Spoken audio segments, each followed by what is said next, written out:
Our Lions yesterday, I don't know. I don't know what our Lions were doing. I'm really feeling it. I'm feeling the Lions. I'm not sure I understand it. One day, maybe They drafted a one day running we'll back all. and an off-ball linebacker. And an Yeah. off-ball in the I first mean, like round. old school, like this is like, we talk about 1997. I'm like, you drafting Jack Campbell? That's a linebacker's name. You drafting a middle linebacker from Iowa Yeah. in the first Yeah. round, and then look at Brad Holmes getting hyped. What, Brad? Why That's you my getting dog hyped? right there. Why you? Because I love Brad Holmes. I trust but Brad Holmes. I trust Brad Holmes. You look know? it's like that's like Dan Campbell when Dan Campbell was playing. That's like one of Yeah. those drafts. What are y'all doing? And they had an opportunity, Mike. They could have, if you want a running back who could do it all. Let's see, man. I wish we had a number 6 pick so we could draft Bijan Robinson. Oh, you did. You did. Hey, so you didn't even have to trade. If you wanted the But linebacker all jokes aside, and the running back, all jokes aside, you could have had the best linebacker and you could have had Jack Campbell without making any trades. all jokes aside, there I were don't know. some teams. Well, but there were some teams. Okay, but they moved back from 6 to 12 with Arizona. Yeah, Who again, I loved their Arizona getting right.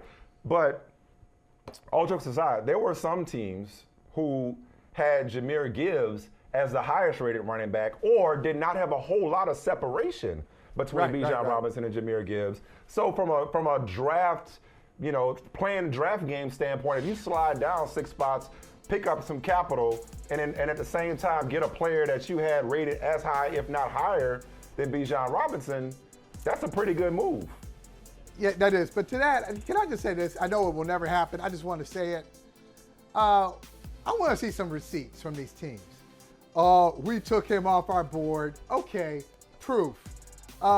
He was the highest rated player on our board. We were shocked. We got him at 25. I need proof. You had the 25th player, 28, 19. He's top rated on your board. Let me see your damn board. And let me know your history. Because I don't believe, back to this, I don't believe you. I don't believe these teams say, hey, we had Jahmyr and Bijan side by side. No, you didn't.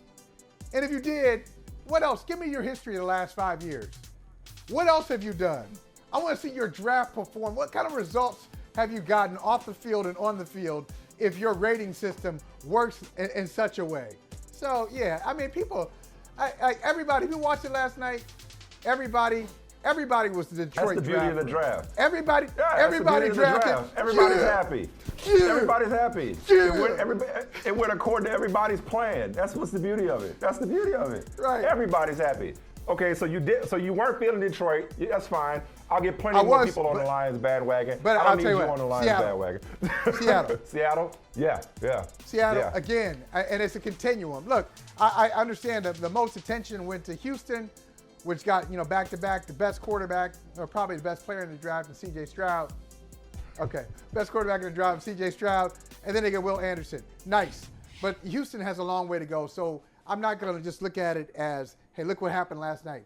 Seattle was a playoff team last year, had a terrific draft in 2022. They nailed it Here last they come year, back too, at 23. Here they come back. So they got Tariq Woolen last year. On the other side, they get my man from the Big Ten. Shout out Illinois, Big Ten, Devin Witherspoon.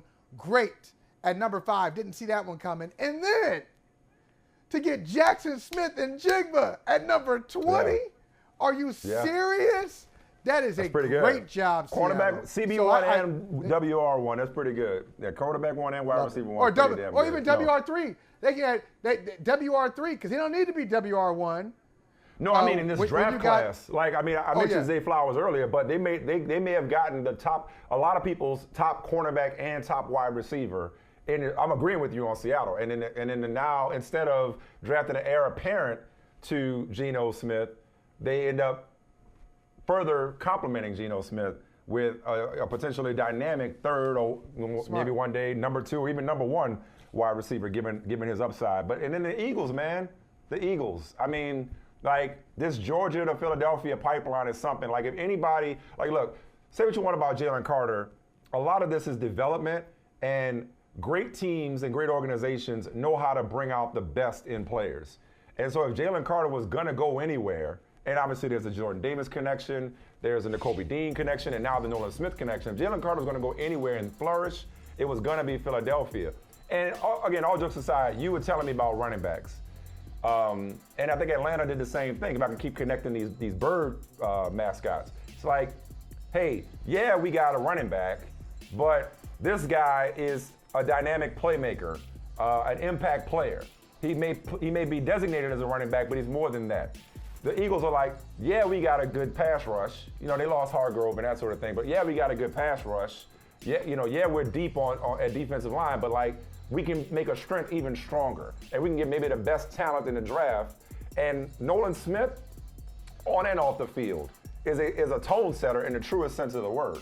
So I mean, that's how the elite organizations. I'm going back to the Ravens when I say this. Whether it's the Ravens, whether it's the Eagles, whether it's the Seahawks, there's a reason why these elite organizations stay elite, because they have not only great scouting, but an infrastructure that's going to develop and support players, even if they may have some question marks or some red flags about them, to be the best versions of themselves within their systems.